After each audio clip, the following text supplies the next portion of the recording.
हजारों सालों से लोग एक खोई हुई दुनिया के बारे में बात करते हैं। कभी यह बातें कानाफूसी की तरह सुनाई देती है तो कभी किसी रहस्यमयी कहानी की तरह। कहा जाता है वहाँ एक बहुत बड़ा और ताकतवर शहर था, एक ऐसी सभ्यता जिसके पास ढेर सारा ज्ञान था, बहुत ताकत थी और बड़ी दौलत थी। लेकिन ये सभ्यता हमेशा के लिए नहीं रही। कहते हैं कि सिर्फ एक दिन और एक रात में समुद्र ने पूरी सभ्यता को निगल लिया। कुछ लोग इसे बस एक किस्सा मानते हैं, लेकिन कुछ मानते हैं वो सभ्यता कहीं समुद्र के नीचे छिपी है और एक दिन फिर से मिलेगी। ये है अटलांटिस की कहानी।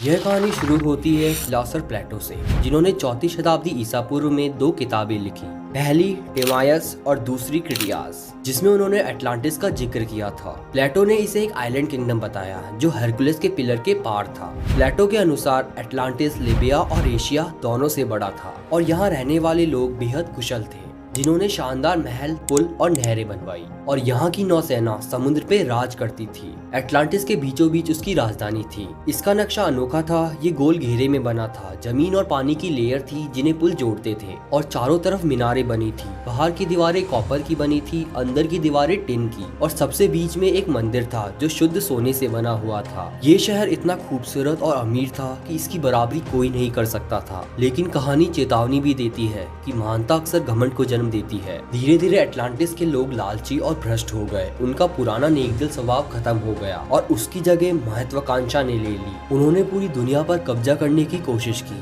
और देवताओं के संतुलन को चुनौती दी। फिर क्या था, उन्हें अपने कर्मों का फल मिला। सिर्फ एक दिन और एक रात में भारी भूकंप और सुनामी आई, जिसमें पूरा अटलांटिस समुद्र के अंदर डूब गया। कई विद्वानों का मानना है कि ये कहानी असली इतिहास नहीं थी, बल्कि प्लेटो की एक चेतावनी थी कि घमंड और बेकाबू ताकत बर्बादी लाती है। लेकिन प्लेटो ने इतनी बारीकी से भूगोल, संस्कृत और इमारतों का वर्णन क्यों किया? अगर ये सिर्फ कहानी थी तो इतना विस्तार क्यों? क्या उन्होंने ये बातें किसी पुरानी परंपरा या भूली हुई सभ्यता से ली थी? प्राचीन समय से असंख्य खोजी और शोधकर्ता इस सवाल का जवाब ढूंढने की कोशिश करते आए हैं। कुछ कहते हैं कि अटलांटिस मिस्र की रेत के नीचे है, कुछ मानते हैं कि ये स्पेन के पास है, कुछ कहते हैं कि ये कैरिबियन में है और कुछ का विश्वास है कि ये अंटार्कटिका की बर्फ के नीचे छिपा है। हर नई थ्योरी से रहस्य फिर से जिंदा हो जाता है, लेकिन अब तक कोई ठोस सबूत सामने नहीं आया। लेकिन 2011 में कुछ आर्कियोलॉजिस्ट ने स्पेन के दक्षिणी हिस्से में सर्वे किया। उन्होंने सैटेलाइट इमेजरी और ग्राउंड रडार से डोनाना नेशनल पार्क के दलदली इलाकों की जांच की। इस रिसर्च को लीड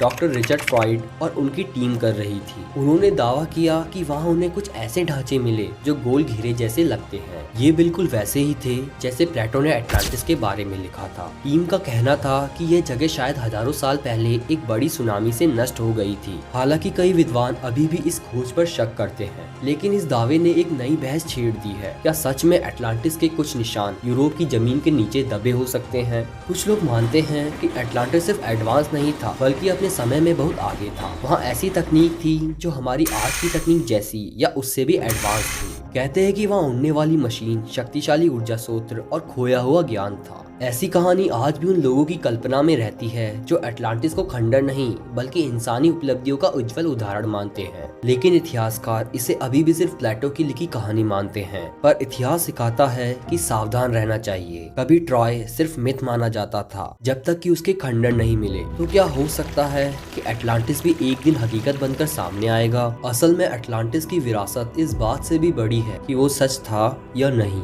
ये हमें चेतावनी देता है कि सबसे बड़ी ताकत भी गिर सकती है और ज्ञान और उपलब्धियां हमेशा कायम नहीं रहती। तो क्या अटलांटिस सच था? क्या वो सच में एक भूला हुआ साम्राज्य था, या वो सिर्फ एक कहानी थी जो हमें घमंड के खतरों से सावधान करती है? सच्चाई शायद हमेशा छुपी रहेगी, लेकिन ये कहानी नहीं, क्योंकि अटलांटिस सिर्फ समुद्र में ढूंढने की जगह नहीं है। यह एक सपना है, एक चेतावनी है और एक रहस्य है जो हम सबके अंदर जिंदा है। लेकिन मेरे अकॉर्डिंग शायद अटलांटिस द्वारिका हो सकती है, क्योंकि जैसा प्लूटो ने डिस्क्राइब किया वैसी द्वारिका भी थी। आपकी इस पर क्या राय है? कमेंट करके बताना। मिलते हैं अपनी नेक्स्ट वीडियो में, तब तक के लिए bye bye and have a nice day.